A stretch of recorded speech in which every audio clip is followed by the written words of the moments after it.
In this episode, we explore one of the most complex and enduring characters ever written, who has fascinated audiences with his sharp intellect, existential angst, and a timeless question that has echoed for hundreds of years: to be or not to be. Adapted countless times for stage and screen, we're talking about Shakespeare's troubled Prince of Denmark, Hamlet. Here we go.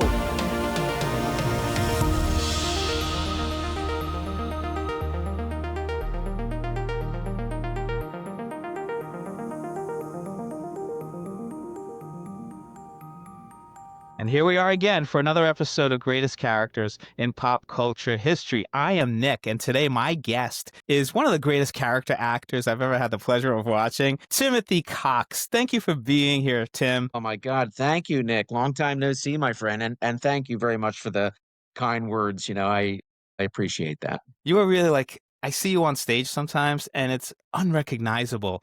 You did that one show where you played the two brothers, As You Like It, I think it was, right?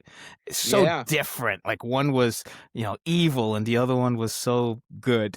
And I felt like it was two I different actors. If I hadn't known you backstage or off stage, I would have thought it was two different actors. So I Thank you remember that. so much. Well, a friend of mine, Chris Cadiff, who played Jaques in the production, his father came and saw the show, and he thought it was two. And he said, "How did they get two actors that looked exactly alike?" When I met him, I became friends. When I said, it was me. I played both. And he says, "Oh my God!" And I said, "That's the best compliment right there." And I really loved doing that, and it was fun. Of course, to jump into Shakespeare like that and to play two really different kinds of guys. So, yeah. Yeah, and today you picked one of the greatest Shakespeare characters ever written and ever Mhm. brought to life by an actor, Hamlet. So when I reached out to you and I said, hey, do you want to do one of the greatest characters of all time? I gave you free reign, pick anyone. You picked Hamlet. Why did you pick Hamlet? It's a play that I go back and read every year. It's not as an actor, it's not a role that I've ever had an interest in playing, but the play and everything around it, it's so fascinating. It has everything. It has mystery, it has a little bit of romance, it has some comedy, political intrigue, which, in today's landscape, it's still relevant. All of the themes and everything that Shakespeare wrote, all of those many hundreds of years ago now, are still being played out today. And if you watch any movie or TV show made over the last 100 years, there is a little bit of the influence of Hamlet in there. And that's just a testament to how extraordinary this play and the character is. Yeah, in my lifetime, I've seen productions where it's interesting how it resonates generation after generation,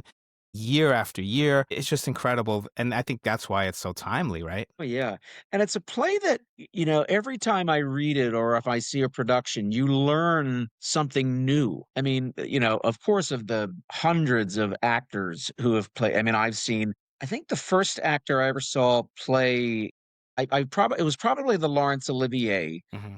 and then Mel Gibson, and then, Yeah. of course, seeing Kenneth Branagh, but I had seen Ray Fiennes on stage, I'd seen Mark Rylance. Mark Rylance, did an amazing production of the play where it was set in an insane asylum where Hmm. it was just a single white kind of padded room, and they just brought the inmates in and they would just perform the play of Hamlet, and everything was mimed and prop, and it was just you focused on the characters and their motivations and everything. It was extraordinary. And, I remember that. I think I saw that in 1997. I saw Wow. that in London, and, it's, all of these years later, it's still stuck with me. Yeah, I wish I'd seen that one because all these years later, I still hear people talking about that. Oh, yeah. I mean, he found the humor. I think of recent Hamlets, the one that I found that really found the dark humor is David Tennant. Hmm. David Tennant, because and that's the thing is, like, you have every Hamlet, every actor, like, puts their own kind of personal stamp on Hamlet. I mean, Richard Burton and John Gielgud, like, the way that they speak the language is just it's beautiful. Yeah. Whereas Olivier and Kenneth Branagh, they were more of the also very well spoken, but very more athletic and the more passionate. And Kevin Kline, same thing. I mean, the beautiful thing about the character, even as, you're seeing more diverse Hamlets. You're seeing women play Hamlet. You're seeing different minorities. People all, I mean, as we're speaking right now, there are probably 100 productions or more of Hamlet going on right For now, sure. which is extraordinary. Yeah, think about it. I mean, hundreds of years of performers who brought it to life, and they still find something new.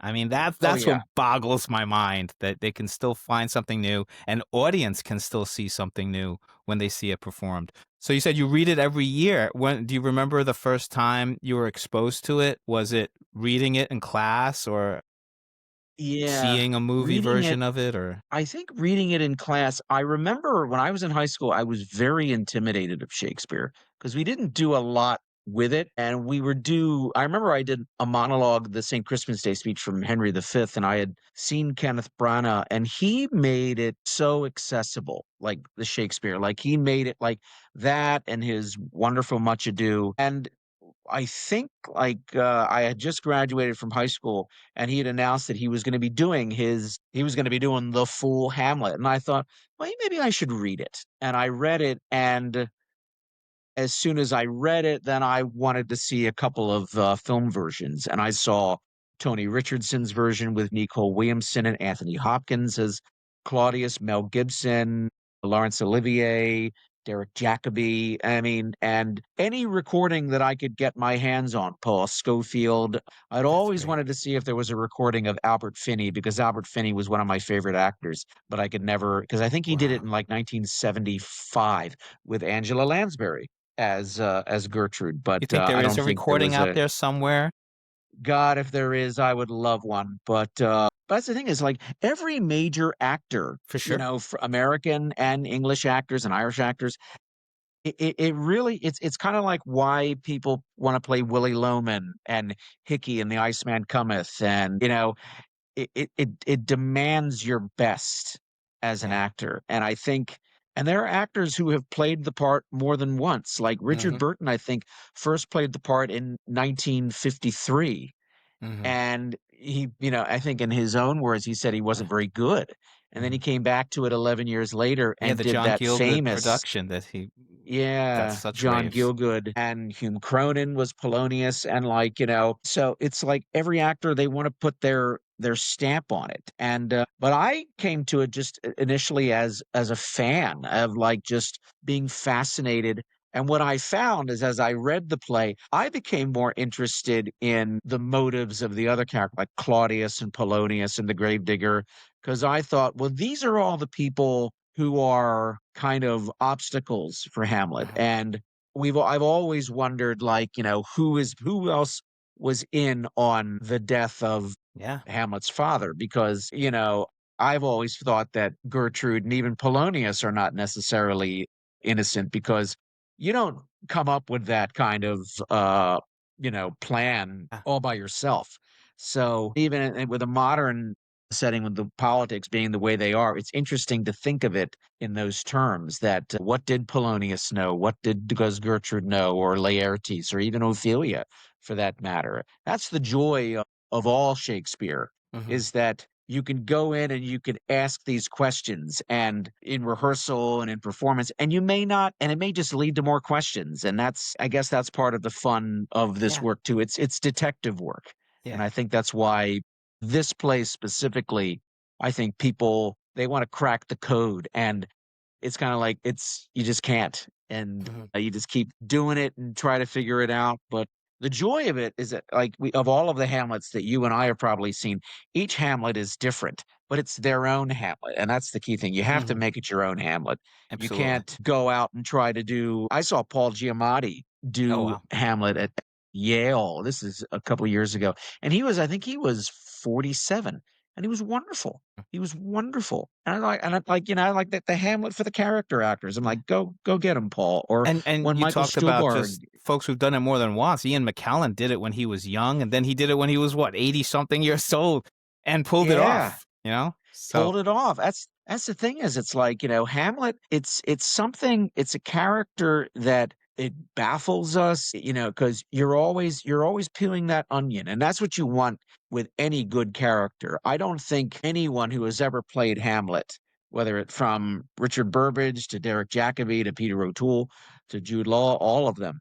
They probably all wish, God, I wish I had more time to, to peeling that onion because you never stop. And if you get lucky enough, I mean, especially Ian McKellen, to do it in your 20s and then do it again in your 80s, why not Yeah. do it? Yeah, I mean, I know a couple of friends who played the part and have done it multiple times, and they always tell me it's like learning something new because you're in a different place in your own life and you see something new in that character. So you talked about peeling back the onion skins, right? It's all the different layers and the intrigue, and we'll definitely talk about Gertrude because I mean, she goes and marries the brother right after that. That's the crux of the plot, right? Like Hamlet's dad, the king, is killed.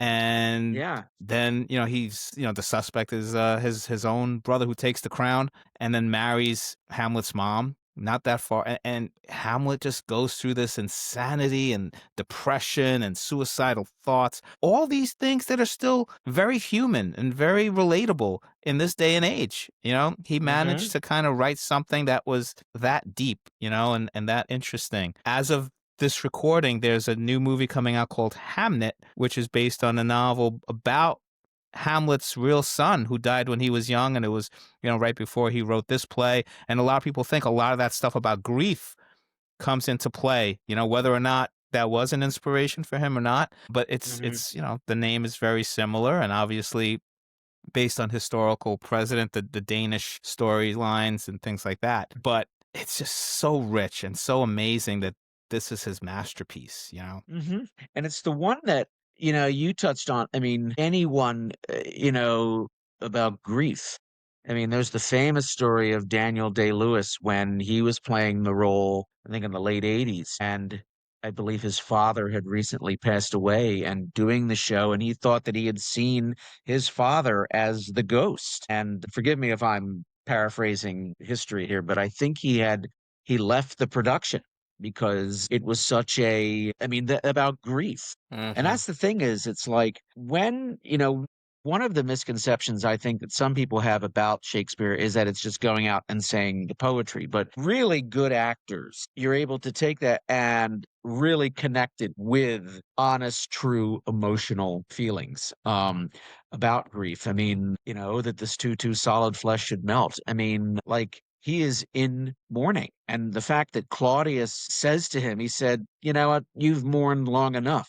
I mean, that's cold. Yeah, when can Like, you stop mourning the loss of a yeah. parent, by murder, not just natural causes, right? But Hmm. so One of the things that my favorite, in the I guess 30 different productions that I've seen, I'm sitting in the audience, and my favorite moment is that there's a hush that comes over the audience in that moment before Hamlet comes out and gives the speech. Because it's kind of like, all right, Babe Ruth's about to step up to the plate, that's what people are there to and see, right? it's like that's the thing is that is what in that play and that character that's the one. I mean, have you watched the series Slings and Arrows? I've seen bits of it. Everybody tells me I should watch the whole thing, but it's great. It is the best. I just watched it recently. A friend of mine told me 20 odd years ago to watch it, and I found it on YouTube. And I watched it in like 2 days. It's Okay. 18 episodes. And the first season is about Hamlet and the way that they tie it in the show with the reality of like, actors of what we go through, the pain of and it's extraordinary. And when you get to be or not to be, I mean, that is like, and you could do it. And I've seen it done, hundreds of different ways. I've seen it done slow, like very slow, very mournful. I think Andrew Scott, he did it kind of like a what if, like, like in a kind, because it really is a wonderful speech about, the thinking about, is it to die or to sleep? Like, Mhm. that precious sleep that like is that life is hard, and the fact that throwing on top of the fact that he is mourning the loss of his father, then he finds out that his father was murdered. He's got Ophelia over here, he's got Polonia, and then wondering where his mother's involved. This guy's got a lot going on. It's more than just fancy speeches. Mhm. And that's why it's like, to your point, that it's just so rich, and Uh-huh. it's never boring. And, whether you do the full almost 4-hour version, or, there have been numerous versions that have been cut down or modernized adaptations like the one that Ethan Hawke did. You could do all sorts of great, amazing things with it to make it accessible to an audience Yeah. as best as possible. It's incredible how William Shakespeare took that concept, that existential thinking about what lies after, what is this life all about, and summed it up in those like 6 words, right? To be or not to be. And like you said, it can be done in so many ways. I've seen people do it very dramatically and poetically, raging against the universe, and then very introverted. And then I think in the if I'm remembering correctly, Laurence Olivier's film version, they did it as a voiceover, I think, right? Mhm. There was that because Yeah. he did the stage version, and then for film, that was a beautiful interpretation. Like that whole film, Yeah. black and white cinematography, just All of very Greg dramatic, Toland's you know? cinematography. I mean, Yeah. we owe Greg Toland, who had done, like, the innovations for Citizen Kane. I mean, without that, like, modern cinematography would, we probably wouldn't have it, Yeah. like, without that. But it's beautiful. Like, So beautiful. it brings you in to Hamlet's pain. And then, one of the things, and I don't think this is explored enough in Hamlet, of how wickedly funny he is. He has Mhm. fun with Oh, very. Polonius. Of course, he has fun with Rosencrantz and Guildenstern because he's so smart. He's I think Claudius underestimates him. Uh-huh. Everyone underestimates him. The only one who probably doesn't is Ophelia. Uh-huh. Ophelia is probably the one who really knows him and is genuinely concerned for him. I Uh-huh. don't even think Gertrude really understands him. One of the things that I've always thought is that, Gertrude had a very kind of distant relationship with Hamlet, and Hamlet was very close to his father, and Uh-huh. maybe Gertrude may have had resentment over that, Yeah. and people have, suspected that maybe that was why it was so easy if she was involved in the plot to kill Hamlet's father. Maybe Yeah. that's why, that she was, the woman, a woman tossed aside. That's in all of these kinds of things, there are little bits of evidence in the text that, it kinda depends on, having a good director Yeah. and a good cast to take you in that direction. Absolutely. Every time I've done a few Shakespeare plays, I played Horatio, I played the Gravedigger, I've played Osric, never played Hamlet, probably never will. But all the best directors have always told me when I come up with some outlandish way to make a choice, and they're like, well, does the text support it?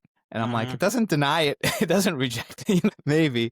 I mean, there's some choices you can make that are so out of, left field that Oh, I don't yeah. think Shakespeare would really enjoy it himself. Yeah, I mean, it's so rich that it does allow you to kind of stretch and go into those different areas, right? And it does, and it makes it interesting. Like, again, as an actor, it's the ultimate, like, climbing these mountains, like whether it's Hamlet or Lear or Othello or Iago or Rosalind or, any of those parts, is that it's even hundreds of years after we're gone, there's still going to be people trying to crack the code of these characters. And, there have been actors who have given amazing performances, but I think they would probably all say, "I wish I had more time Mm. to spend with it," because there's you find stuff in performance too. Yeah. We've done plays where you rehearse something and then you get in front of an audience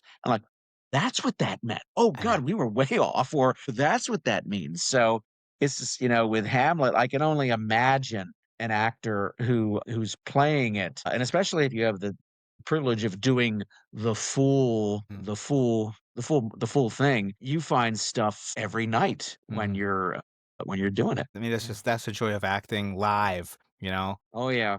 When you do it for film, you get that one take that they choose in the editing room or the director thinks is the best take, and that's what they go with, and that's eternity. But on stage, like you said, every night is different. you could just if you ever have the joy of doing like a long run, it Mhm. sometimes even if you're doing it beat by beat every performance, there's still those nuances, those little things that you discover, like you said, and those choices you make that and the audience brings something different. So you'll have a different audience every night. What I would give to go Yeah. back and see it in the time of Shakespeare, to see those first Oh like god, yeah. you mentioned the first actor Archer that kind of Burbage, played yeah. him. And he got rave reviews from what I've read, and he wrote it, I think, specifically for that actor. I think he had that actor Mhm. in mind. Shakespeare did. So I would have loved to have seen that. Yeah, and, like, now, like, I wanna see Vanessa Redgrave, I wanna see Judi Dench, I wanna see Fiona Shaw, I wanna see, anyone do it. I mean, Hmm. because Hamlet, that's the thing, is that Hamlet can look like anybody. Yeah. I mean, Hamlet can be tall, he can be short, he can be, what have you, and it's because I think the thing is, he is a universal character that everyone can relate to, especially if you have ever experienced parental loss, if you've ever had a parent who has passed away early, if you've ever felt the pangs, the loss, the punch in the gut feeling of, like, love, betrayal, it has it all. I mean, that's the beauty of Shakespeare. I mean, all of his plays. It's why people are actors. I think people, they wanna have that opportunity. And, like, years ago, about 25 years ago, I was in a production of Hamlet in Manhattan. It wasn't a very good production, unfortunately, but because the actor who was playing the part, he was also one of the producers, he found out that the part was beyond his abilities, and he Uh, found out too late, and he just couldn't remember the lines, and that's a so he shame. had to go on with, book in hand, and I felt for him. I think about that production a lot just because he never asked for help, and anybody in that production would have helped him, but I just remember watching him and really struggling with, and it's a part that, the most seasoned actors struggle with For because sure. I think I think if you have a wall, I think you have to be able to be vulnerable. It's why I always wished Brando or Dean, or I would have loved to have seen Brando Yeah. or Montgomery Clift or, any one of those guys because they brought in the 1950s that vulnerability. And I mean, of course, we do have Brando's Julius Caesar in Hmm. as Mark Antony, which he was brilliant in. But that's what an actor, you have to be, fearless. You have to be athletic, you have to be fearless, and you have to be willing to be vulnerable Yeah. because Hamlet displays every emotion you have out there. And it's like what Jason Robards used to say about O'Neill. Doing O'Neill, he says, "O'Neill demands your best, and it doesn't matter if it's better or worse than someone else's. If it's yours, then that's enough." And and you'll do it once. I mean, and you might come back to it 5 years or 10 years later. I mean, Brian Denny, he would say playing Willie Loman, he would do it 600 times and then take a year or two off and then come back and do it again, and he'd start over That's again so great. because he's 2 years older. I mean, Yeah. that's the life of an actor, Hmm. because you come back and your life experiences, I think, help bring these characters to life as much as your technique and your talent and all of that. Yeah, and I always figured when I heard that Ian McKellen was gonna do it when he's in his 80s, I was like, "How's he gonna pull that off?" Like, how old do you think Hamlet is? Like, you always picture okay, I always thought he's a younger person, but then you see there's a lot of stuff he talks about that it's like life has kind of he's experienced a lot in life, so it could be played by a younger person who's, seen tragedy really quickly. But I think the older Mhm. you get, the more, like you said, you discover that stuff in the text that's there. And I think the older you get, the more you can appreciate that. And I think the text supports that it could be an much older character as well, right? Yeah, it's like all of these characters like Hamlet or Lear especially, you have to have life has probably had to kick the crap out of you a little bit to really, and I'm getting to that age. I just turned 49 and I mean, I can't wait until I get to like my 50s, mid 50s and I could start maybe thinking about Willie Loman and James Tyrone and characters like that because all of those characters, the world has beat them up a little Yeah. bit. And I think you need that because that feeds you. That like, yeah, I know what that's like. I know. And Hamlet, the same thing. I mean, like I think Paul Giamatti, I think was 47. Edith Anderson, I think she played Hamlet. I think she might have been in her 60s or 70s in the 1980s. And Ian McKellen, of course. Ian McKellen could do anything. He He could can. read the phone book and but it's interesting because it does, yeah, interesting about looking at grief and loss and betrayal when you are older, Mhm. where the world kind of treats you differently when you're older. You're kind of God, I would have liked to I wonder if there's gonna be a video of that, because I would like to see that because that's a different that's the beauty of this play is that Mhm. looking at it from all of these different perspectives, whether it's, whether you're 35 or 45 or 65 or 75, it all applies Yeah. because we've all felt the pangs of that, of loss, betrayal. We felt it all. Yeah. And it's interesting to explore that as an actor. Yeah. Painful, but interesting. Yeah. And I'm sure, Tim, you know this, like, as an actor, when you're young, you think, "I could play anything." Put enough makeup on me to show some wrinkles, I could play a 90-year-old, I can do it. And I did that when I was younger, I played different ages, and, I was lucky, and then I Yeah. started aging, and I was like, "Oh, I can't play the young parts anymore." But you do suddenly the parts that you played when you were younger, and then you have those life experiences, whether it's family or just grief that maybe you didn't experience when you were younger. It suddenly brings so much to your performance and what you can do and how you read the text and how you like, oh wow, Hmm. now I get that line that I didn't get before. I mean, just the to be or not to be speech, when I was going through like depression and things like that. And now reading that text, I'm like, wow, like it opens your eyes to what, you didn't see that before that experience, you just kind of like Hmm. conceptualized it. You're like, okay, he's talking about, is there an afterlife and what's keeping him back from taking his own life? But then when you've had those thoughts yourself, you're like, oh my gosh, this is like and you see the resonance, how it, connects to the audience. One of the things during the pandemic, that was a rough time just 'cause it was the first time that I ever encountered the experience of despair, and I remember I would learn, to kind of as a therapy, I would learn speeches and poems and things like that, and I started to look at the to be or not to be speech, and I started to work on it for a couple of days, and I kinda had to turn it away because I said, "That's getting a little Mhm. too close." Like, 'cause not that I thought about you do think a little bit about mortality because there was a great sense of, uncertainty during that period, and so Hamlet, especially that speech and just his general through line, his general journey, it resonated. It Mhm. kinda kicked in again during that period, and I was lucky enough, there was a theater company that, I got involved with and was doing Zoom readings of Shakespeare plays, and, we did Hamlet, and I played Claudius, and, just that play, it just hit you in a certain way when during all of that, where there's this great uncertainty in the world politically, personally, spiritually, Mhm. that it was extraordinary. And that's the power of literature, movies, theater, music, all of that is that it does, if you let it, it has that power to really like, my God, I connect to this more than I thought I would. Yeah. So This thing about getting older. that's true. So the story of Hamlet has its precedence in like just legends. There's been stories since ancient times about people seeking revenge for the murder of their father, right? And that's Mhm. you can tap into so many stories in history about maybe this inspired Hamlet, but obviously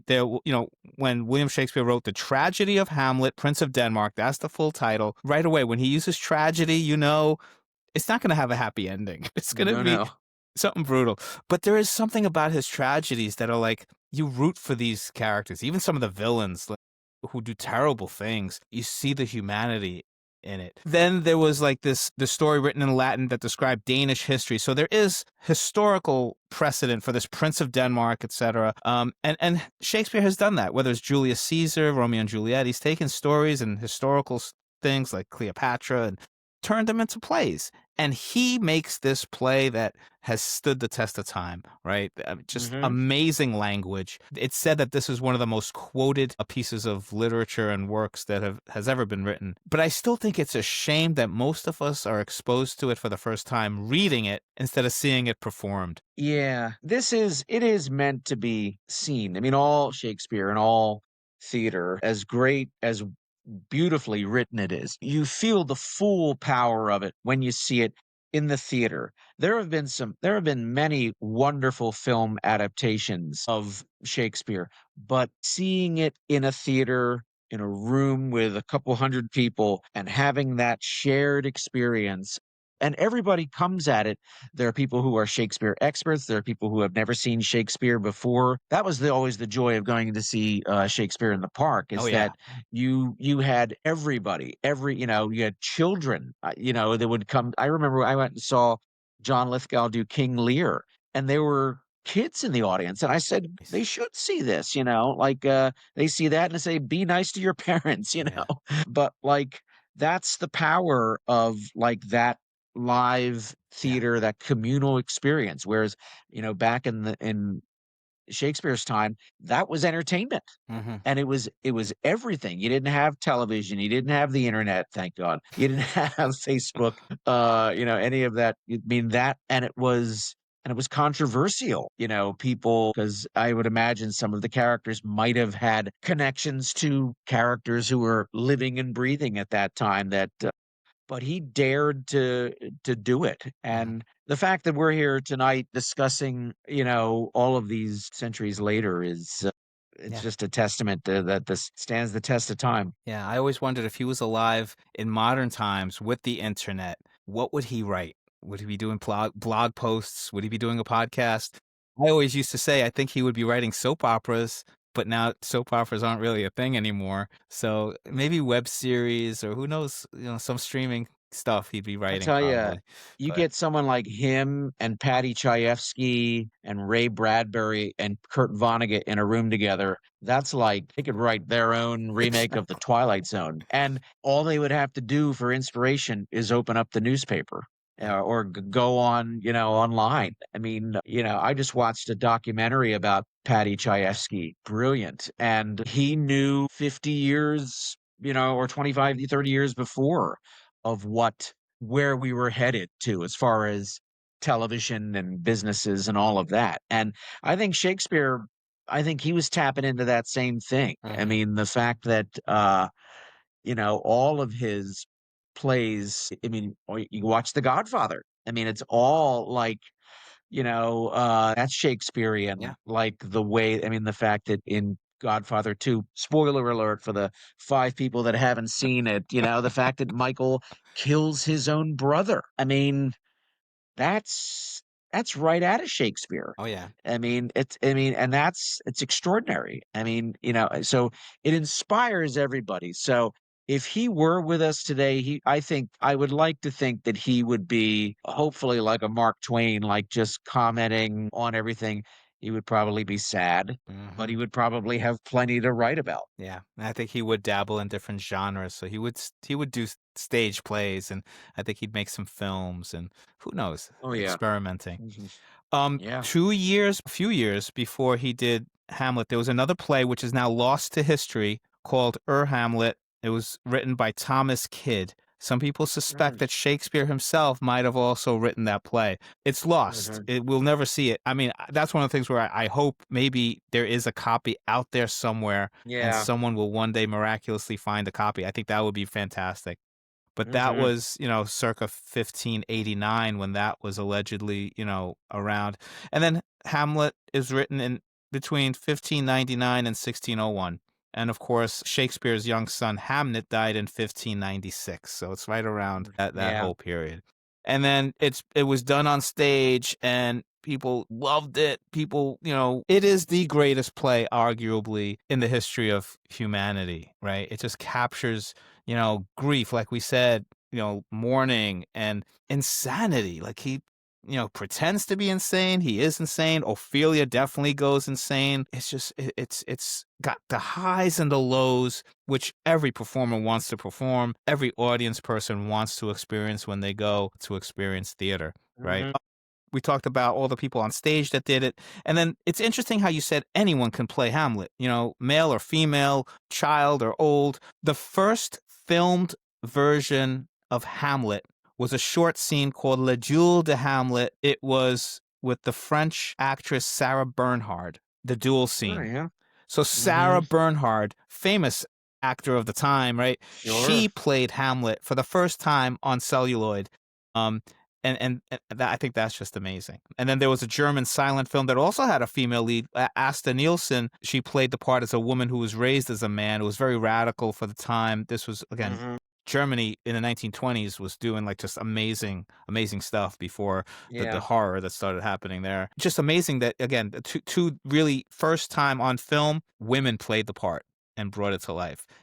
Ironic because in the time of Shakespeare, men were playing the female part. So you had a Yeah. man playing Ophelia, a man playing Gertrude. So again, just really, really interesting. But I guess then the first movie in pop culture in modern times that we think about that was a major impact was Laurence Olivier's version. Mhm. So he played it on stage and then brought it to film. And I remember a friend of mine giving me a VHS copy, black and white, and I popped it in, and I was like, "Wow, this is just incredible."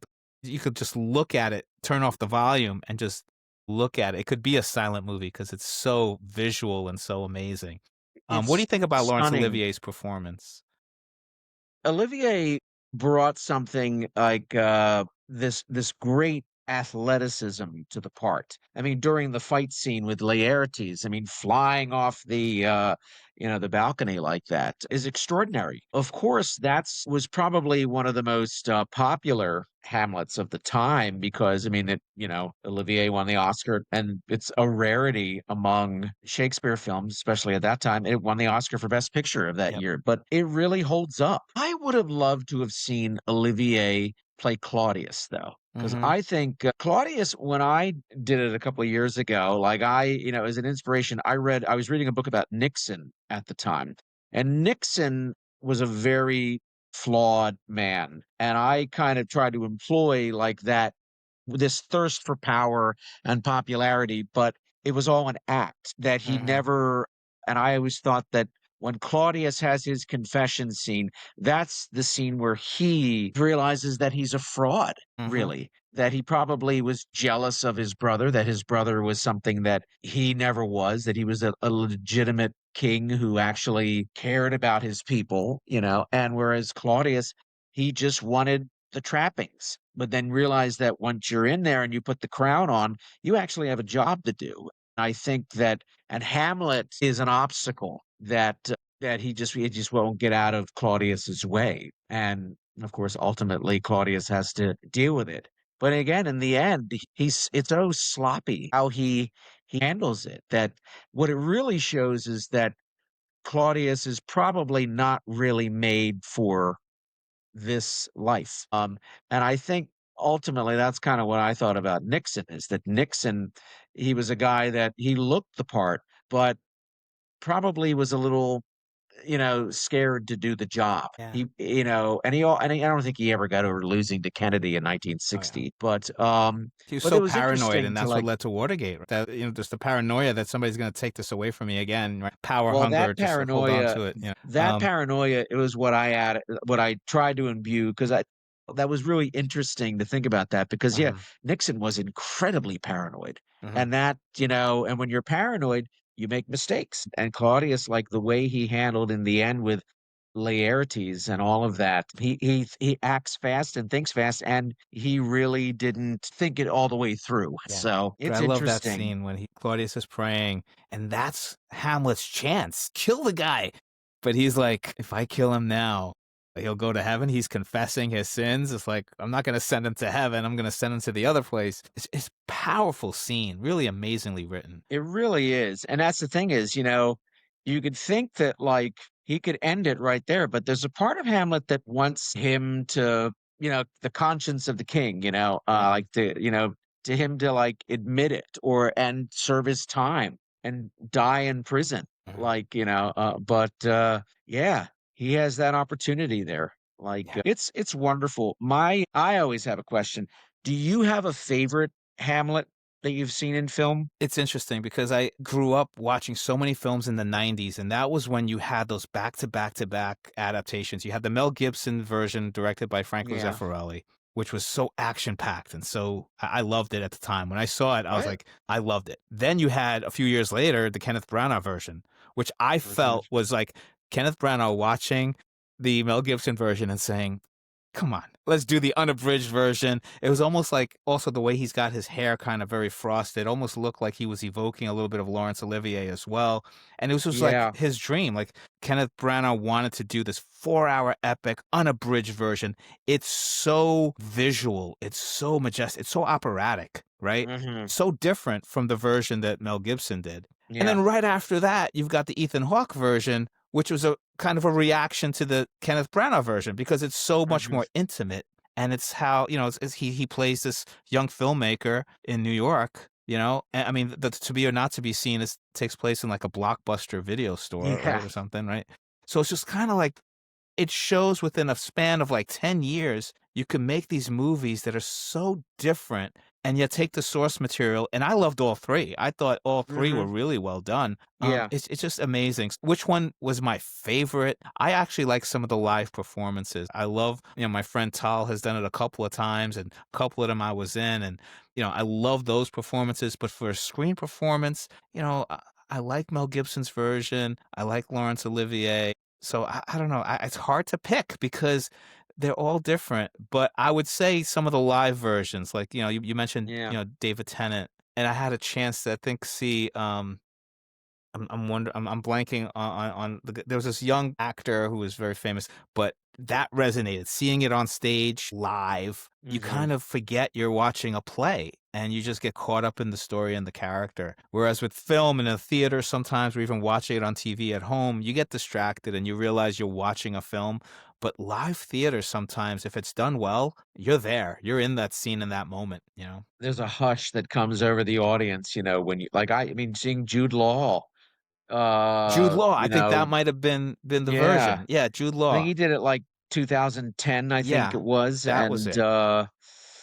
and, like, it's interesting, when you watch an actor that I don't know if he had done a lot of Shakespeare, but, you kinda, like, cheer him on a little bit because it's like, "Good for you," like, you're chipping away at, like, because there's, like, the brotherhood or of Hamlet, you have the Burtons, the Gielguds, the Oliviers, the Branaghs, the Alan Bates, and Jacobi. I always liked Jacobi. Mhm. I always like Derek Jacobi. I think Jacobi, who has had the benefit of playing both Claudius and Hamlet, he was a brilliant Claudius. I think his performance was really underrated from the Branagh film. But he managed to kind of bring that humanity, that paranoia, to that character. But I remember seeing the old BBC when Mhm. they would do the whole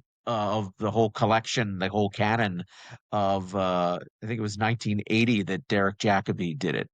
And, just he makes it musical, like, but you feel the pain of the Hamlet, as well. But I don't all Mel Gibson too. I Mel thought that was a Gibson, great which performance.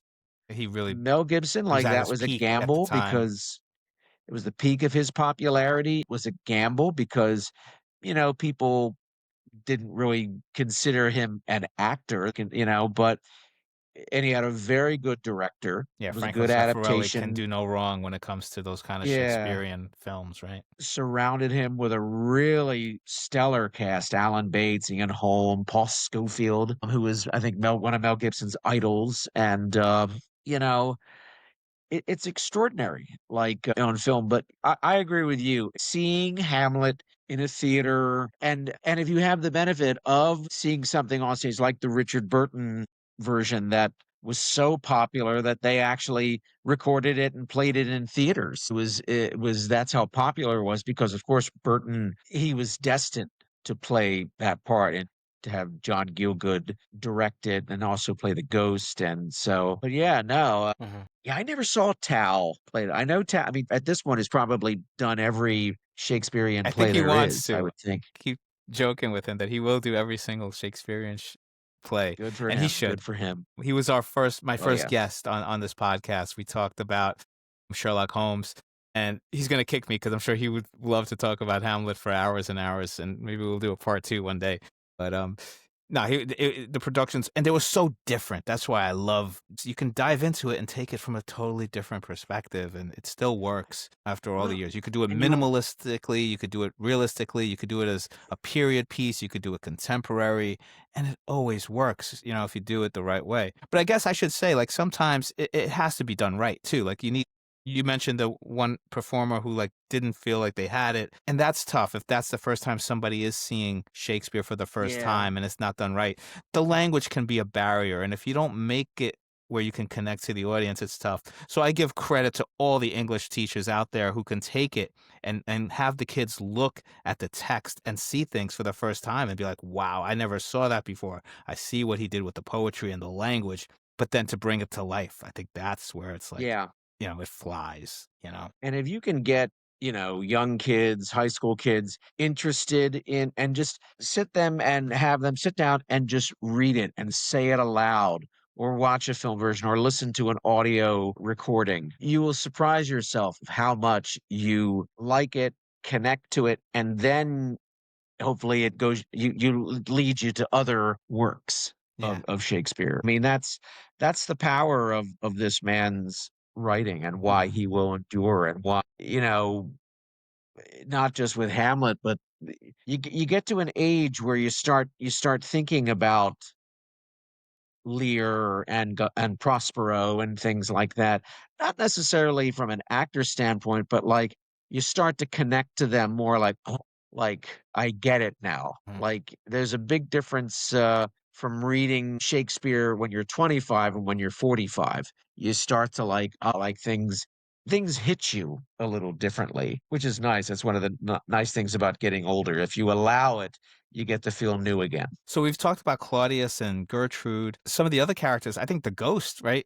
For a long time, people have said, well, is there really a ghost? Is there a supernatural element? Or is this some of it just part of Hamlet's psychosis? But I think Shakespeare makes it pretty clear that there is something going on because the guards, Marcellus and all the others, they see Mhm. something. So I guess you can argue whether that conversation with the ghost, some of it you could play it where some of it is part of his imagination but what do you think about the ghost character in the play. The father, I Hamlet love it. back, you know?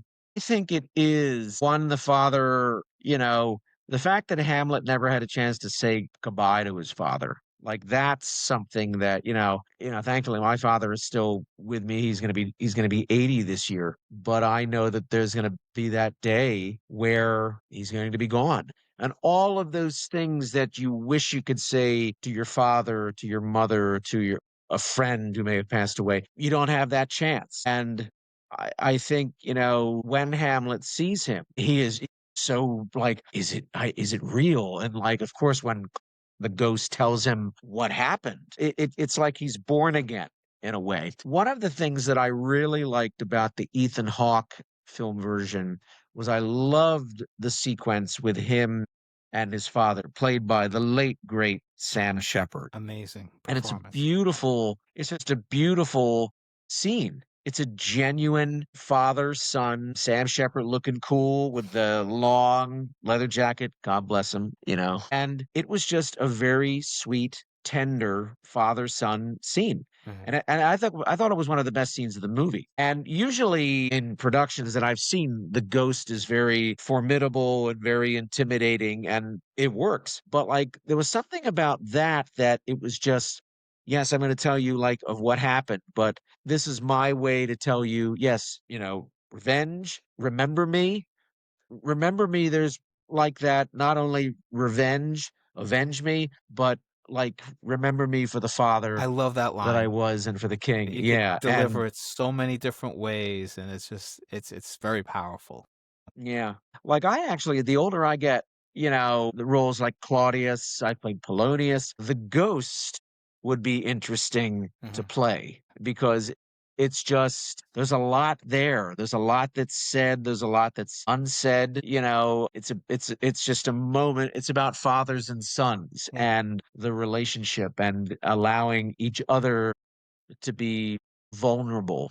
And maybe they did not have the chance to have that as much in life, and that, it's a very, very, of course, important scene. And some adaptations, they tend to cut it around or move it and, cut and paste it, but no, I really liked Yeah, it I think it's so important. It's so in that important to film the show. version. Yeah. Yeah. It's really what kinda gets the play started, like, it kicks it into high gear, and you're like, "Okay, you know the stakes now. What's gonna happen? What's he gonna do?" It drives him to, do what he has to do. And then when the ghost makes that reappearance in the bedroom scene, right, with the mom, it's like, he doesn't say a word in that scene, right, but you see Hamlet's reaction where it's like, it's just shock. It's like, "Don't you see what I'm seeing?" And I think it also makes him remember, "Okay, I'm going a little bit off my target here, right? I have to Yeah, seek my revenge," right? So, like a father, it's like, he's "What are you being a doing? Get off the parent. bed and do Yeah. what you." Yeah, get off the shed, keep the eye on the prize. Like, there's a reason, and that's another reason why I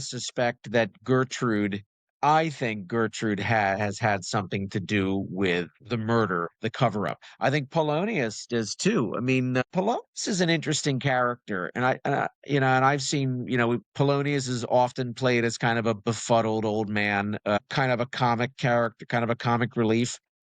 The thing about Polonius is that he's a chancellor, which is kind of like not like the vice president in a Mhm. way, but he's I think he's underestimated by Claudius, but Yeah.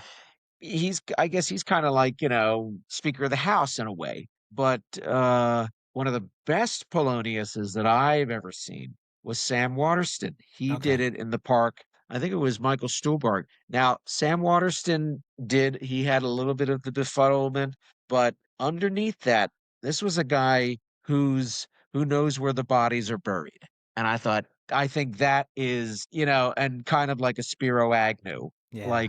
And I thought that's an interesting attack on the character. And all these interpretations, it really does depend on a time that it's set in.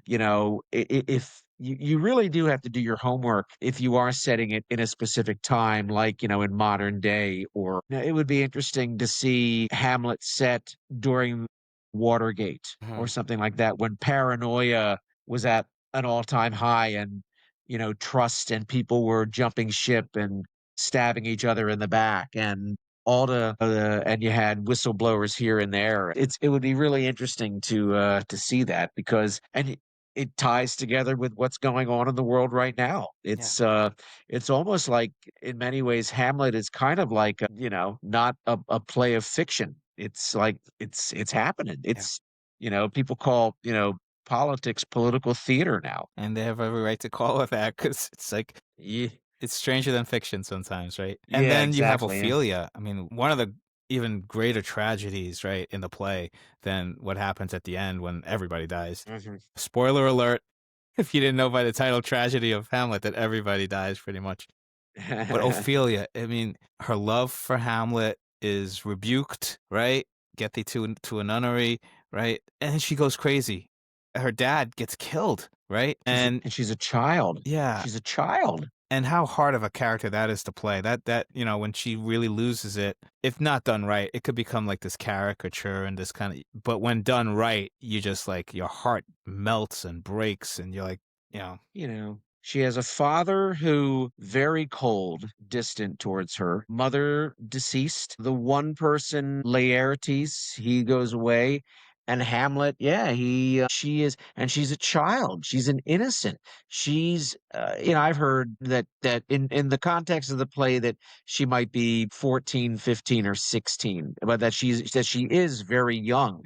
And so she doesn't understand. She's too young to understand what's going on. She hasn't been exposed to the world enough, and that it's heartbreaking. Mhm. In Slings and Arrows, they really do a wonderful deep dive into Ophelia specifically, and it's extraordinary and Yeah. it's heartbreaking. And it's like, man, it just makes you want to just kick out the script and just start I know. reading it. I know. And then the famous graveyard scene, where he sees the skull of Yorick, um, and then sees the funeral procession, and like pretty much, I mean, just like I've seen versions where he leaps into the grave and jumps into a coffin. I mean, it's just like so powerful, and you see his his vulnerability, Hamlet's vulnerability at that point too, where everything that he's gone through, everything he's done, he's still human. He still feels the pain, and that leads to the great duel at the end. It's just, I Well, mean, when he choreographed. It's like written in the late 1500s, right? It's so cinematic in so many ways. So you can like, it's just amazing. What do you think of the graveyard scene and that iconic, stereotypical holding the skull and looking at the skull? It's become, epitomizes the play and the character. Well, he has this very kind of tender moment talking about this character who was a jester who made him laugh, and he enjoys this moment, and then the next moment he endures another tragedy. Someone who a complete and innocent, and the regret, the anguish of, I think he loved Ophelia. I Mhm. think he had great I feel that too. affection for her, and he's the cause. All of this intrigue, all of this, she is an innocent victim of it all. And you would think that in that moment that but he still feels that he has to defend against Laertes. Yeah, and that's what And of drives course Laertes Claudius, as well, the brother. He's lost a father too, and he's lost his sister, and he's seeking revenge. But at the end, he seeks forgiveness as well. So I love Mhm. that. That's another great character. If I could play anyone, Laertes might be one that I'd love to take a stab at, one day. Oh yeah. But it's just it's powerful.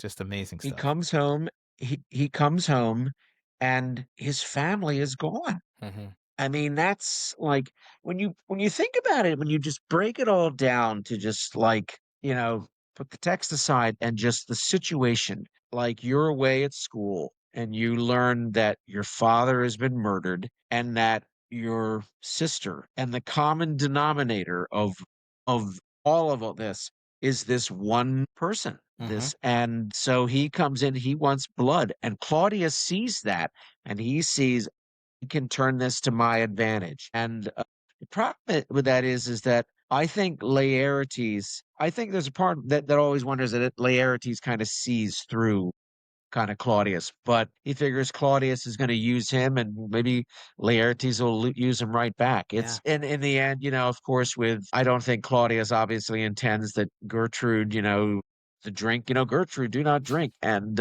she's a casualty, but like. Now that ending is it's extraordinary. Yeah. Now, but I have to say, so you've played Osric, I've played Osric. Okay. I did the full when I was doing this full production, we did one performance and it wasn't going well.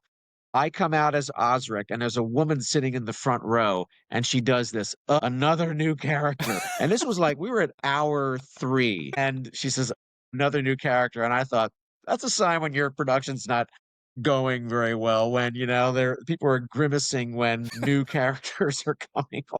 Yeah, give me a chance. I And, just and the walked best out on stage. well, and the thing is, it was the director's wife. Oh. That's what made it even more like, "Oh, great, we're gonna close after this one night." And I just remember we were all sitting in the theater afterwards, and the director, this very sweet man, who was also playing Claudius, who was brilliant, he just sat there with his face in his hands because no one ever intends when we've all, you've done Mhm. theater, I've done plays, no one ever goes in thinking, "You know what? I really wanna do a play that just bombs and you work hard, but it's got to be that the ensemble. It's like I said before, Shakespeare, any play, but Shakespeare especially, it demands your best, It and it does. and it demands your best and even a little more than Yeah. that. Robert Cahill, wherever you are, like Yeah.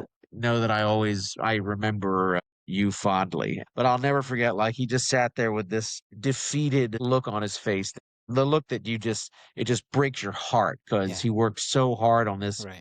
production. And we all just decided, to go our separate ways because there's no way that the actor could have learned the part. And it's a shame. It's a shame.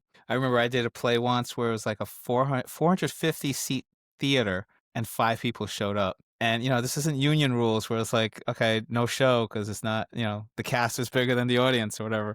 But we Yeah. performed it. It was great. And then the audience came up to us afterwards. They're like, we had such a good time. It was so great. So that makes you feel like, okay, the show must go on. That's really good. Yes. We didn't talk about the play within a play. There's, like, so many things that we could There's spend so many. hours talking about it, and they've done we didn't talk about a lot of the performances. Christopher Plummer did a version at Elsinore, the castle in Denmark. Robert Shaw as Yeah, I mean, Claudius, Michael Caine in there as, so many. Horatio. I Yeah. mean, yeah, And then there were, the like, play within the spin-offs. play. They were like, they did a movie about from Ophelia's point of view. Margaret Atwood did a short Rosencrantz and story, Gertrude Guildenstern. Talks Back, very comedic. That's, so many ways you can take this. But is there, Of before course, we wrap it up, Rosencrantz and Guildenstern, yeah. yes, Rosencrantz and Guildenstern, we could talk a whole hour just about that play, but, taking minor characters and suddenly, that's it. Makes You you can, you look can at the look at play it. from a brilliant Tom Stoppard piece, takes a more very witty look at, like, yeah, the play from their perspective. Yeah, and one of my favorite Hamlet anecdotes that I never cease to tell people about is one of the first exposures I ever had for Hamlet was Gilligan's Island, the episode where the producer is stranded on the island, and then they decide to do a version of Hamlet as an opera so Oh that my god, that's he'll right. want to rescue them and take them and do it on Broadway. So they sing it to like the tune of Carmen and all these other. I love that episode, and it was God, I haven't Gilligan's seen that Island in doesn't get a years. lot of critical praise over the years, but that episode has been ranked as one of the top 100 episodes of all time. It really made me see Polonius's speech better. That's to be or not to be speech. I mean, it was a fun episode. It just shows how Shakespeare, classical theater, can tap into pop culture in this little sitcom Mhm. that people are like, and audiences would still resonate and still understand and love it. So I just love that story. Anything else? Anything we left out that think we should talk about? Man, I mean, Hamlet, that's the thing is, you can, there are individual performances of Hamlet, like, seeing I used to have a big book of all of the, performances at, like, Royal Shakespeare Company and the National Theater, and just seeing all the actors who had played Hamlet, seeing I saw Ray Fiennes on stage or seeing Alan Bates or Albert Finney or David Warner, and of course, American actors, Keanu Reeves Uh-huh. doing the play in Canada, and it's like everyone, they wanna step up and, like, take their shot. Liev Schreiber was a very good Hamlet. Liev Schreiber, his Hamlet reminded me of Olivier, like, very Uh-huh. athletic, very robust, very, stalwart, and, Yeah. and he did that in the park, and Michael Stuhlbarg was very different. I think he was working opposite Lauren Ambrose, and that was Andre Braugher Mhm. as Claudius and Sam Waterston as Polonius, and, but Yeah. no, it's like I would just recommend to anyone, read the play, see it, any production, just see it anywhere. On YouTube, there are countless productions. On PBS, there's a new production that I think they did in the park like a year or 2 ago that I think Kenny Leon may have directed it, that, my wife and I are looking to watch. So, yeah, I'm always still fascinated with the play just to see what are they gonna do with it. Yeah. And you just look, like you said, the history of acting is just like loaded with how Hamlet has impacted that, right? David Mhm, Garrick in the 1700s was known for like really introducing the emotionalism to the character. Up until then, it was very like mhm. dramatic. And John Wilkes Booth, his brother, Edwin Booth, was known as one of the finest actors of their time, revered for, the portrayal of Hamlet. First actor ever Mhm, knighted for his stage work was Henry Irving because of his portrayal of Hamlet. And then we talked about John mhm, Gielgud, who was amazing on stage and then went on to direct an even a more amazing reinterpretation of the role with Richard Burton, Mark mhm. Rylance, Benedict Cumberbatch. We didn't talk about him. His performance in 2015 became one of the fastest selling theatrical events in British history, which is saying a lot. Mhm. So, I mean, we could go on and on. There's so many that, Oh, yeah, and there are clips out there, Benedict Cumberbatch's, Hamlet, Andrew Scott's Hamlet, Adrian Lester's Hamlet, and all of them, you watch it and it's like they make it their own, and it's like, I don't know if I've ever seen any of the clips that's where it's like, "Well, God, that was like they're just stealing from Olivier or stealing from whomever." They mhm. they make it their own. They have good directors and, of course, very, very good actors. And you still can. You still can make it different. You still can make it your own. There's a lot of actors, like, I would have loved to have seen Robin Williams as Hamlet. I Oh, would have yeah. loved to have seen, uh, Bill Murray played Polonius in, the Ethan Hawke film. Like, I would have loved Brando. Brando is You the keep one that saying I would that. have I loved to think have that would have been seen. amazing. I would have loved to have sseen, but I think it would have had to have been Brando at the height of when he was still working with Kazan. Yeah. I think by the time he got to the 1960s and 70s and certainly the 80s, I mean, Terrence Stamp asked him on Superman because he couldn't remember he didn't wanna memorize his lines, and Terrence Stamp said, "Marlon, how are you gonna play Lear in Macbeth if you don't remember the lines?" And he said, "Oh, I've already, learned them." But it's like one of the, like, just curiosity of, like, what would he have done? Mhm. It just and it may have worked, it may not have worked, but, I think everybody would have lined up around the block to see it just because of the influence and the vulnerability that he ultimately brought to everything. Montgomery Clift, same thing, or, Yeah. John Garfield or anything like that. Yeah, I think Brando kinda is the same as Orson Welles. I think they reached a point in their life where they got so much accolades, and their highlight was kinda their youth almost, that I think they almost gave up a little bit, A lot of people criticize Orson Welles Mhm. for that too, like, they didn't kinda Sure. so much talent kinda drifted away. I think he coulda done so Right. much more. But yeah, so on that note, I guess Hamlet will continue to surprise us, and, who knows what we'll see. There's gonna be so many more adaptations coming up, and I hope we get a chance to see some good ones. And I really enjoyed talking to you, Tim. I'm so happy you came on the show, and looking forward to having you on again to talk about some other character. Thank you, Nick, for having me. Yeah, I actually originally I wanted to talk about Sherlock Holmes, but I saw that Tal took that, so because that's one we could go for hours about that. But happy to be on here, and thank you so much for the invitation. You got it. If anybody wants to hear more about Timothy Cox, check him out on IMDb, check him out on Facebook and Instagram, and tune in again. Check us out on greatest characters in pop culture history. Like, share, comment, all the fun stuff. But we'll see you next time.